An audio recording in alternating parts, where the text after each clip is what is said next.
bilirik ki, məsələn, kənd yeridir, rayon yeridir, bir nəfər var, Azərbaycanlıdır, yəni o bu kənddə böyüyüb, Azərbaycanda böyüyüb. Lakin onun Allaha şərik qoşduğunu görürük, eşidirik ki, ondan şirk zahir olur. Lakin onun müsəlman olduğunu və yaxud da La ilahe illallah deyini heç vaxt eşitməmişik, ya da tanımırıq da o adamı. Özünü İslam'a nisbət edib etmədiyini də bilmirik. Lakin şirk etdiyini görürük. Bu adamın hökmü nədir? Yəni buna necə müamilə olunmalıdır?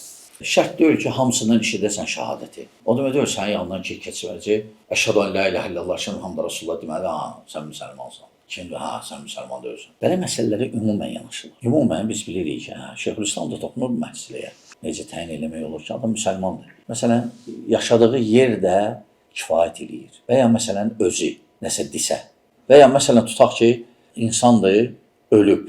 Gəlmişsiniz, yolda baxırsınız, bilmirsiniz, müsəlmandır yoxsa yox. Əgər müsəlman ölkəsinə yaxındırsa, o hökmü verə bilərsən ona. Yəqinlik. Şübhənlə aradan gelmir. Zənnlə aradan gelmir. Yəqinliyi gərək yəqinlik aparaq. Məsələn, biz əgər müsəlmanlar yaşayan toplumdursa, çoxluq, ora müsəlman hökmü veririk. Lakin birdən nəsə olsa, yəqin olsaq, ondan sonra müsəlman hökmü vermirik.